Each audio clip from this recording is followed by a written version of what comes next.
पहला सवाल है निमेश सिन्हा का। फ्रांस की पत्रिका है चार्ली हेब्डो।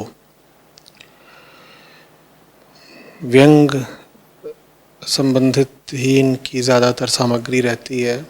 अतीत में भी ये काफ़ी चर्चा में और विवाद में रही है पत्रिका। अभी हाल में इन्होंने एक कार्टून छापा है जिसमें भारतीयों को ऑक्सीजन के अभाव में तड़पते और दम तोड़ते दिखाया जा रहा है। और फिर उस कार्टून में इन्होंने तंज कसते हुए सवाल पूछा है कि कहाँ गए भारतीयों के लाखों करोड़ों देवी देवता। इतने सारे आपके देवी देवता हैं तो वो आपके लिए ऑक्सीजन क्यों नहीं पैदा कर सकते, ऐसा चार्ली हेब्डो ने व्यंग करा है। तो निमेश की क्रोधित प्रतिक्रिया आई है। लंबा सा इन्होंने लिखकर भेजा है, लेकिन उसका सार ये है कि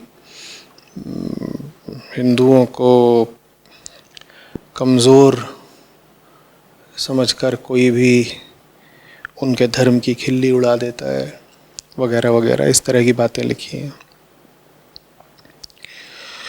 निमेश एक क्रोधित प्रतिक्रिया प्राकृतिक रूप से आप में उठे रही है, और भी जो हिंदू लोग हैं उनमें ये प्रतिक्रिया उठेगी।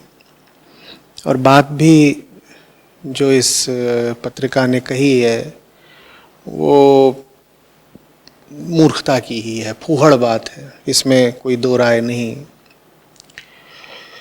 लेकिन अपने क्रोध से थोड़ा हट करके अगर हम समझना चाहें कि ये पत्रिका इस तरह की अनर्गल बात कर कैसे पाई, तो वो हमारे लिए बेहतर होगा।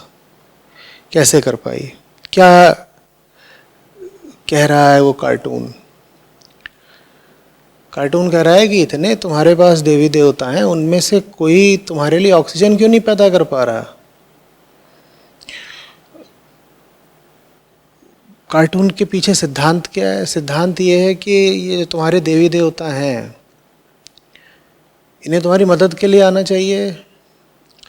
तुम्हें जिस भी तरह की सांसारिक सहायता की ज़रूरत हो वो भी इन देवी देवताओं को देनी चाहिए। वो क्यों नहीं दे रहे वैसी सहायता?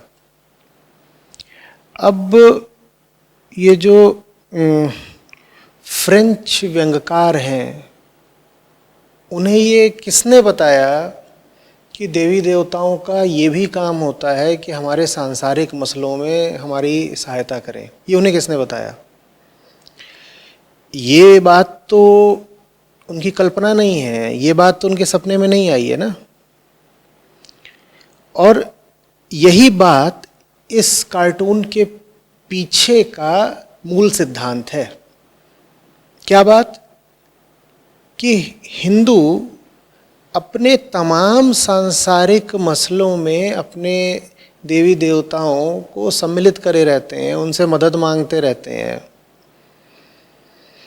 तो अब जब एक सांसारिक आफत आई है कोरोना महामारी के रूप में, तो उनके देवी देवता उन तक ऑक्सीजन क्यों नहीं पहुंचा रहे? ये है इस व्यंग के पीछे का सिद्धांत। बात उस व्यंग में बहुत बेवकूफ़ी की करी गई है, क्योंकि दैवीय शक्ति का काम होता है आपके भीतर दैवीयता को जागृत करना। सांसारिक उठापटक में आपका साथ देना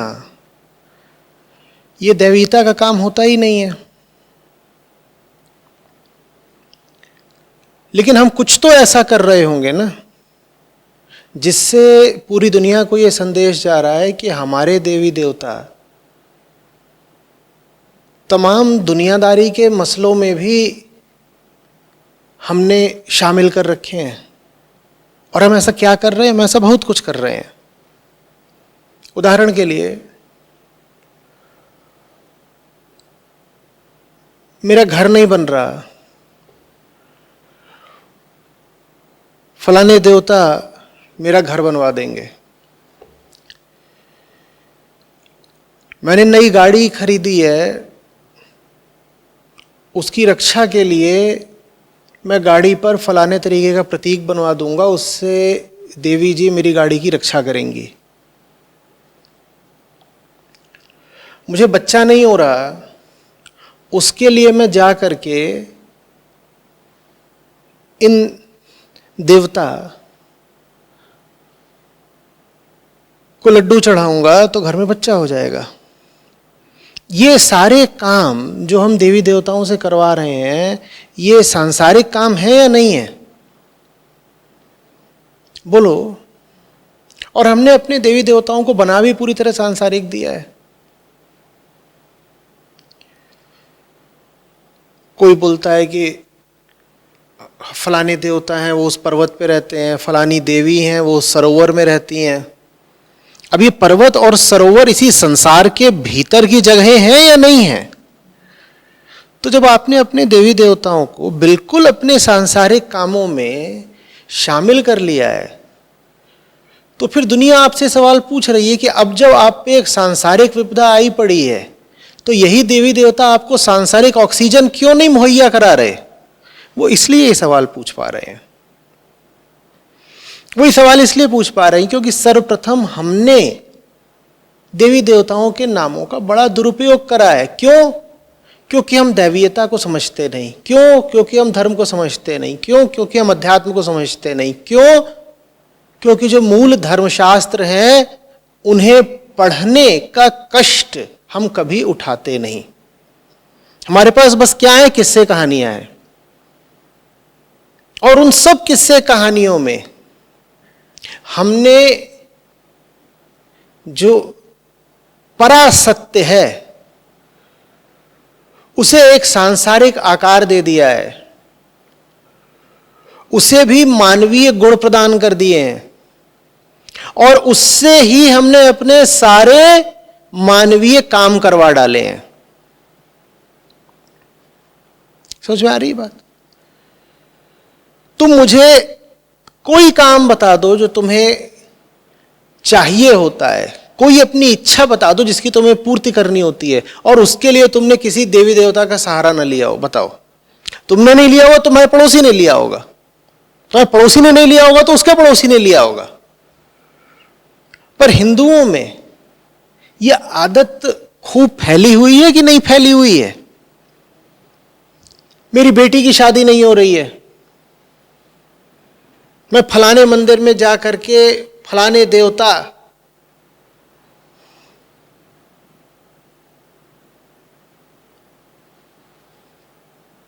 के पेड़ के इर्द गिर्द एक धागा बांध करके आऊंगा। फलाने पहाड़ पर एक मंदिर है, वहां पर जाकर मैं अगर एक घंटी बांध दूंगा तो उससे मुझे संतान हो जाएगी। और संतान में भी लड़का ही चाहिए होता है, तो आमतौर पर लड़के के लिए घंटियां बांधी जाती है। बहुत है इस तरह के मंदिर। वहां जाओ तो किसी मंदिर में तुम्हें वहां बरगद का पेड़ होगा, उसमें धागे ही धागे तुम्हें बंधे दिखाई देंगे। किसी जगह जाओ तो वहां घंटियां ही घंटियां लटकी दिखाई देंगी।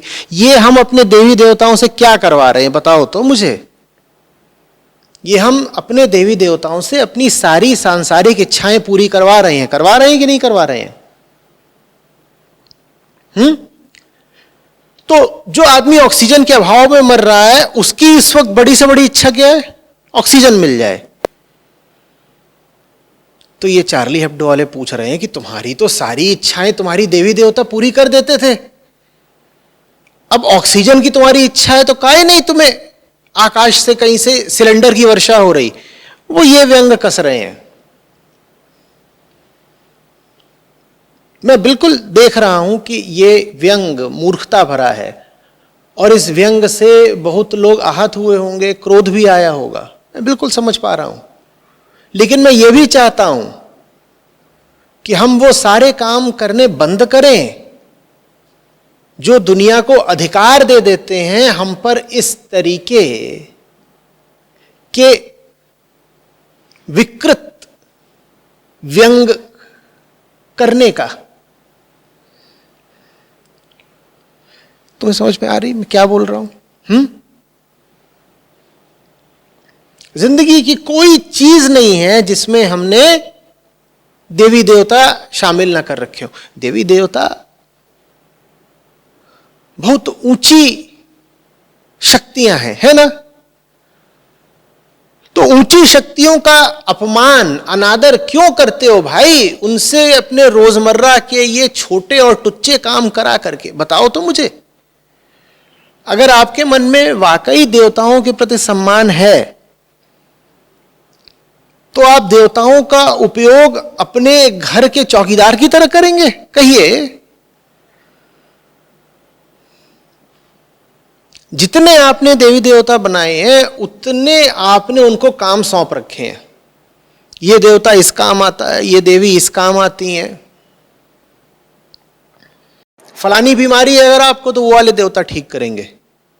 उनके भी अपने अपने विभाग हैं, विशेषज्ञताएं हैं, वो भी स्पेशलाइज करते हैं। अच्छा, तुम्हें सांस की बीमारी है, वहां दक्षिण में एक खास मंदिर है, वहां चले जाओ तो सांस की बीमारी ठीक हो जाती है। अध्यात्म से जब कोई हमें प्रयोजन नहीं होता ना, वास्तविक धर्म से जब हमें कोई प्यार नहीं होता, तो हम धर्म का इस्तेमाल बस इसी तरह की चीजों के लिए करते हैं। दुकान नहीं चल रही, व्यापार आगे नहीं बढ़ रहा, अच्छा कोई बात नहीं,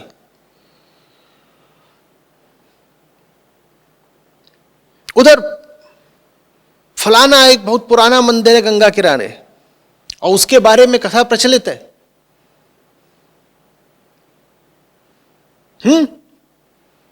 कि त्रेता युग में एक व्यापारी हुआ था। उस व्यापारी को जब व्यापार में घाटा होने लग गया तो वो गंगा नदी में उसी स्थान पर डूबकर आत्महत्या करने आया। डूब ही गया।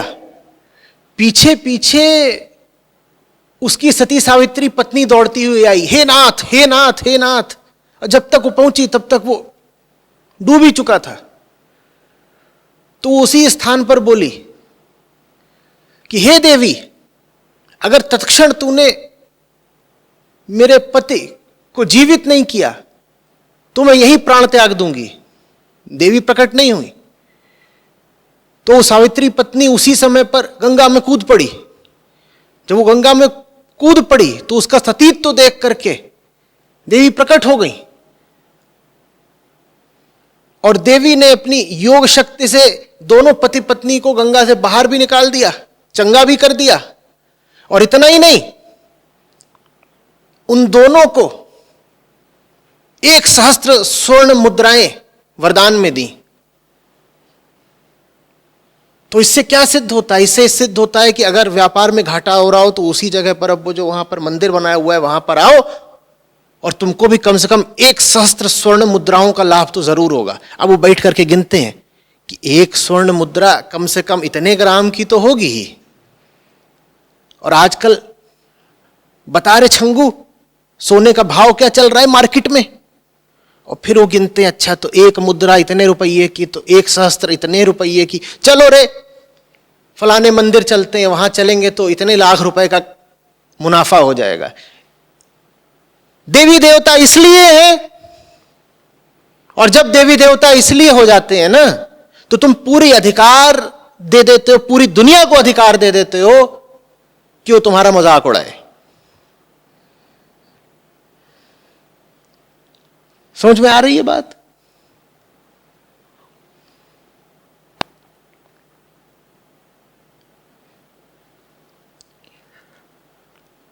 मांगना ही है तो बस वो मांगो जो किसी ऊंची शक्ति से मांगने लायक है। ऊंची शक्तियों से ऊंची चीजें मांगी जाती हैं। यह नहीं मांगा जाता कि अरे कचौड़ी की दुकान नहीं चल रही है, हे ईश्वर कचौड़ी के रेट बढ़वा देना। अभी मुस्कुरा क्या रहे हो आप?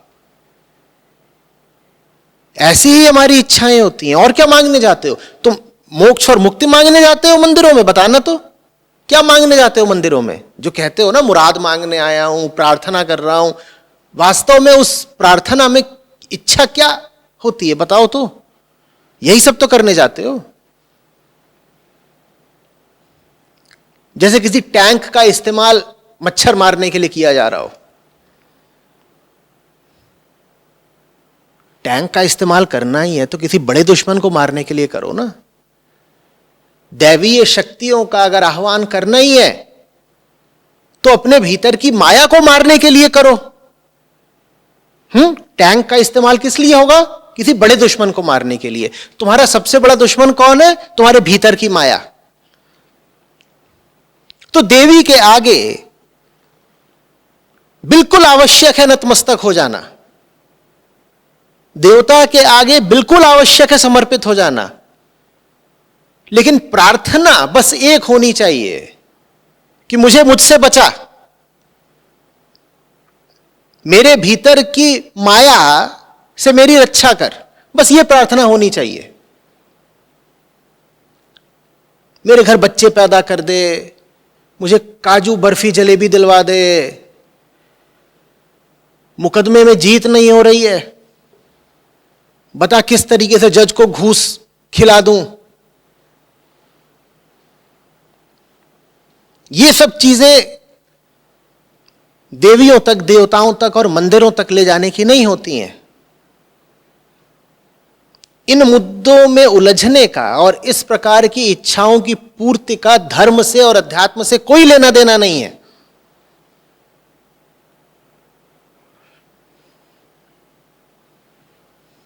समझ में आ रही है बात?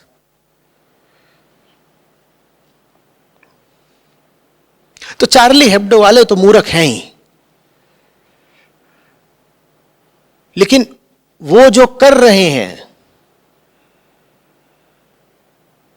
उससे चौंक कर, उससे चेत कर, उससे चोट खाकर अगर हम कुछ आत्म सुधार कर सकें तो हमारे लिए अच्छा होगा।